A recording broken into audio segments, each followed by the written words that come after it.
Hello, and welcome to our Blossoms module on the flaws of averages. My name is Rhonda Jordan, and I'm a graduate student here at the Massachusetts Institute of Technology in Cambridge, Massachusetts, USA. We begin our module with two illustrations of some limitations of averages which helped motivate us to make this module. Our first example is as follows. On Thursday, I performed a modern dance on campus in this white dress. Then, Friday night, I went to MIT's elegant grad gala in my favorite black dress. For Saturday night, I was going dancing with some friends, and I decided to wear something that was the average color of the two dresses. So what did I end up wearing? This, which has neither the elegance of the black dress nor the simplicity of the white dress. My friend Dan, who's also a graduate student at MIT, has a quick story about a day he had recently that will help illustrate what we mean by the flaws of averages. Thanks, Rhonda. Hi, my name is Dan Livengood, and like Rhonda, I'm also a graduate student here at MIT. For our second example, I'd like to tell you a quick story about a day that I had recently. On that day, I spent 4 hours in the morning here at MIT. Then, in the afternoon, I spent 4 hours across the river in downtown Boston. So, if I were to stand at my average location over those 8 hours, where would I be? Yep, I'd be standing on the Charles River. At least there was a sailboat for me to stand on. Hello again, I'm Dan. And I'm Rhonda. As we said earlier, we are both graduate students at the Massachusetts Institute of Technology in Cambridge, Massachusetts, USA. Today, we're here to talk with you about the flaws of averages. Now, before we start, we do want to be clear that we're not trying to say that averages are bad. In many situations, averages provide a very good single descriptive number of a situation. For example, what's the average height of all the students in your class? Exactly. Now, I'm sure that you can come up with a number of other situations where the average number is a good description. The main point of this Blossoms module is simply to point out a few pitfalls that could arise if you're not attentive to detail when you're using and interpreting averages. So let's get started and consider a case where the average may not always be a good description of the real situation. Sounds good. So Dan, let's imagine that you're at the edge of a river that you want to cross. But there's this sign. The sign says, average river depth 1 meter. Now, given this sign, would you cross the river? Well, if I saw the sign, I would think, I'm 1.8 meters tall. I'm taller than the average river depth, so I should be able to walk across and keep my head above the water all the way, on average, right? That's true, if this is your situation. If this is the water, and this is the riverbed, it goes straight across at 1 meter, then you'll definitely be able to keep your head above the water. Okay, well, I can think of another example where I'd be able to keep my head above the water. So again, if this is your water and this is your new riverbed shape, if for the first half of the river it's 0.5 meters deep, and then for the second half of the river it's 1.5 meters deep, on average, it's still 1 meter deep, with only 1.5 meters as the maximum depth, I'd keep my head above the water. All right, Dan, but here's the kicker. Let's say this is your waterbed shape. Okay, and you start at 0 meters here, and the riverbed goes all the way down to 2 meters. The average depth is still 1 meter, but in this 2 meter area, if you can't swim, I think you'd have a hard time keeping your head above the water, Dan. You know, you're right, Rhonda. So, class, what other riverbed shapes can you come up with? And for each one that you come up with, am I going to be able to keep my head above the water if I just decide to walk across the river, especially if I can't swim? We'll let you guys discuss this with your teacher and your classmates. We'll see you later.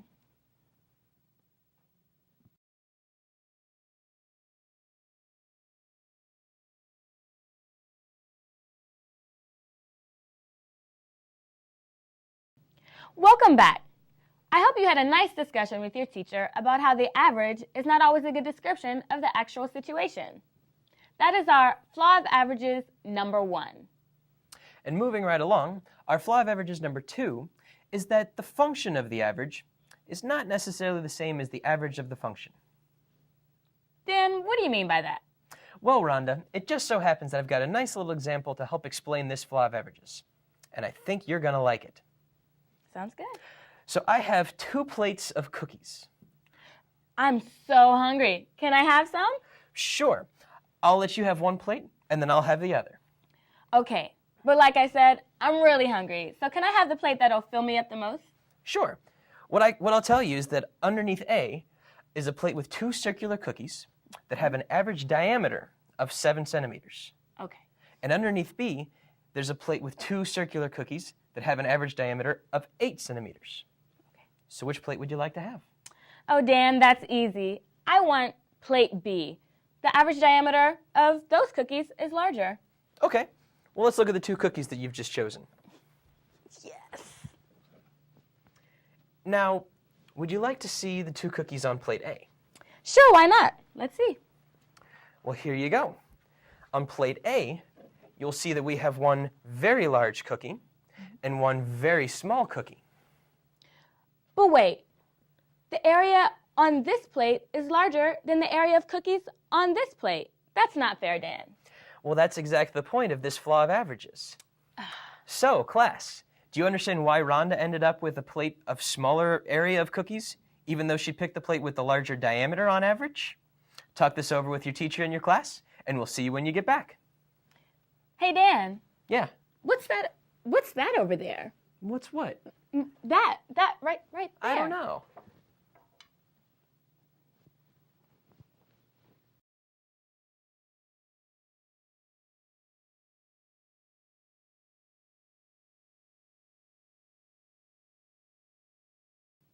Welcome back. So far, we've discussed 2 flaws of averages. The first one was that the average is not always a good description of an actual situation. Mm-hmm. And the second flaw of averages is that the function of the average is not always the same as the average of the function. Now, the third flaw that we like to introduce is that the average depends on your perspective. All right, so what do you mean by the average depends on your perspective? Okay, take me for instance, Dan. So, I'm a dance teacher and I teach 2 dance classes. Okay. 1 beginner's class and 1 advanced class.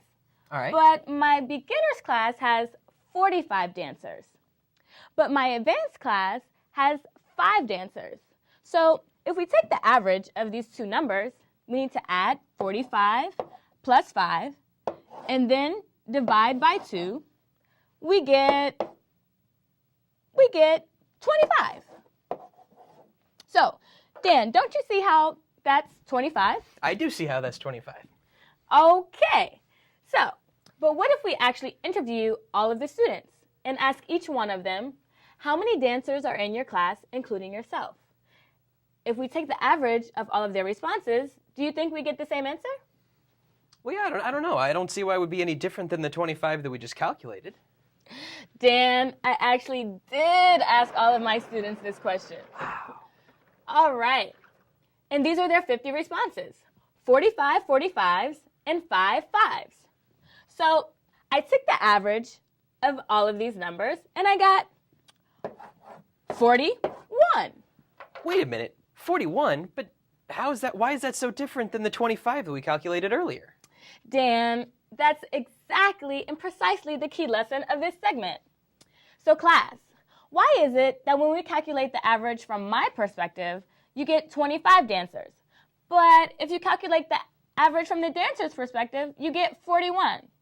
Talk this over with your teacher and your classmates, and we'll see you when we come back.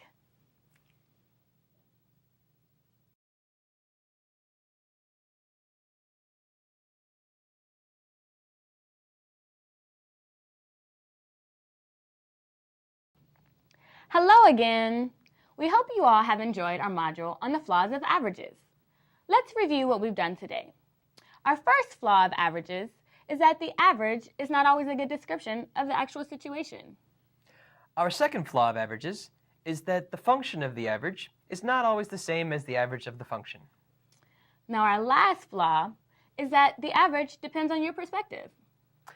Now, these 3 flaws that we've discussed today are not necessarily the only flaws of averages, and we encourage you to look and find other examples where averages can be misleading. But we wanted you all to have a sense of a few of the pitfalls that might arise if you are not attentive to details when calculating and interpreting averages. As we leave you today, We have one last example of that first flaw of averages, that the average is not always a good description of the actual situation. So, in our free time, Dan and I love to perform. I'm a tap dancer. And I sing. And so, we're going to put the two together for you. 1, 2, 1, 2, 3. Hear the beat of Rhonda's feet to the song we love, the melody of 42nd Street. Now, if we take the average number of taps that I just tapped, and take the average note that I just sang, you'll be listening to the following.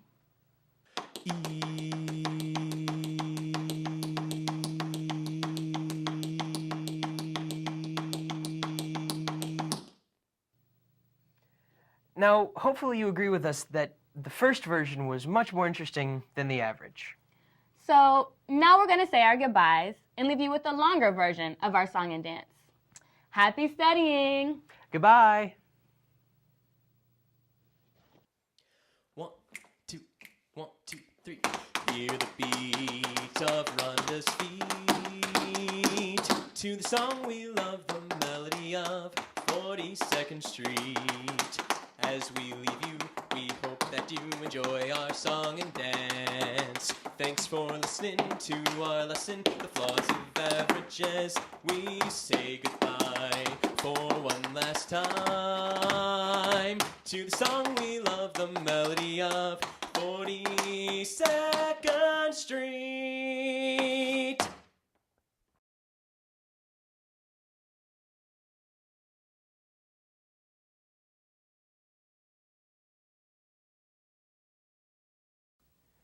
Hello there. Welcome to our Flaws of Averages Blossoms Modules teacher segment. Rhonda and I had a lot of fun putting this together, and we're glad that you're interested in discussing this with your students. So we wanted to go over a few of the things that we had in mind with the module. To begin with, we mentioned this in the video, and we just want to stress that we're not trying to say that averages are bad. Averages do have their place. At one point we discussed the average height of the students in your classroom. That's just one example of how the averages could be very helpful. But we wanted to go over a few of the pitfalls that you could run into if you're not careful with using averages. So we'll go over each of those three, the flaws of averages that we discussed. And don't forget, you may have other flaws of averages that you've come up with or that you think of that you could go over with your students. So feel free to adjust and adapt this in any way that you find is helpful to explain this to your students. But again, we want to go over some of the things that we had in mind for you to go over in between the different segments. So we'll start off with our flaw of averages number 1, that the average is not always a good description of the actual situation. We'll be right back. And we're back to discuss our first flaw of averages, that the average value may not always be a good description of the actual situation. So what did we have in mind with this one? So you may have noticed that there are a few examples along the way to illustrate this point. The two of our opening segments, myself on the river, Rhonda in her dresses, both were designed to help illustrate this point. And we wanted to kind of go over some of the things that we felt that you could talk over with your students after this first segment. So one of the concepts that you could talk about is that the average value may not be an actual outcome of a situation. So what do I mean by that? Let's take this coin here. If I flip a head, I'm going to give you $1. If I flip a tail, I'm going to give you $0. So if I were to flip this coin many times, on average, I'd be giving you 50 cents. Well, wait a minute, but 50 cents is not one of the outcomes. The outcomes were either $1 or $0. So that's conceptually what we were trying to get at with this one. Another concept that you could discuss with your students is that depending on the situation, the average may be exactly the same, but the distribution may be different. So if you have a more advanced class, one of the things we had in mind was you could discuss the normal distribution, exponential distribution, whatever kinds of distributions you want to look at. For example, think of the crossing of the river. We had the flat line, we had the sloped line, we had the sort of double tabletop line.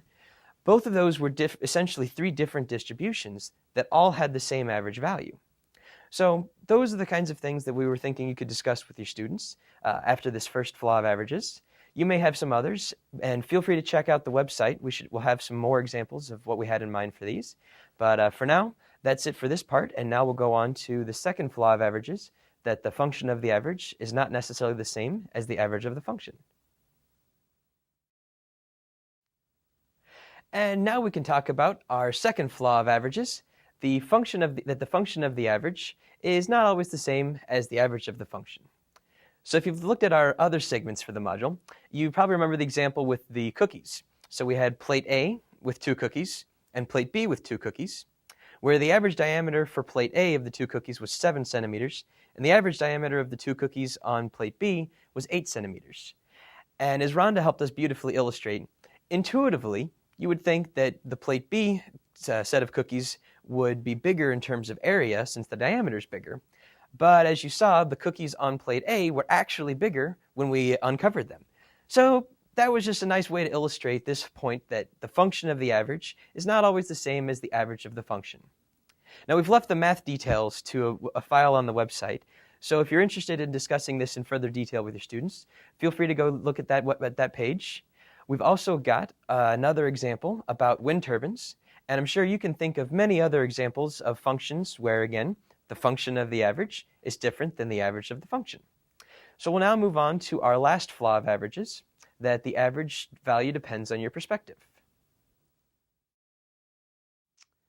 Our last flaw of averages to discuss with you here in the teacher segment is that the average depends on your perspective. So from the main video, our example was Rhonda's dance classes.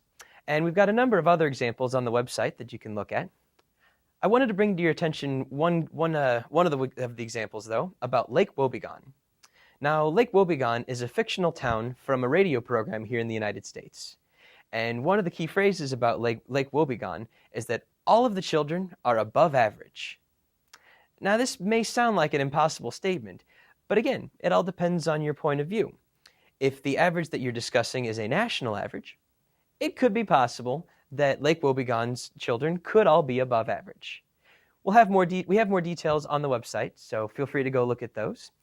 We hope you've enjoyed working with this module. Rhonda and I had a wonderful time putting this together. We also hope you enjoyed our little song and dance at the end. That's all for your entertainment and for your enjoyment with your students. Also, if you have any curious students who are wondering, did they actually figure out what the average note was that Dan sang or the average number of taps that Rhonda tapped? We actually did, and we've got a file on the website, once again, that has the full details. So feel free to discuss that over with your students on how we did it. And again, if you have other flaws of averages that come to mind, please feel free to share them, or other examples that work out in between the two segments. Please don't hesitate to use those as well. We hope you had a wonderful time with our module, and once again, Rhonda and I had a great time putting it together. Take care, and have a good day.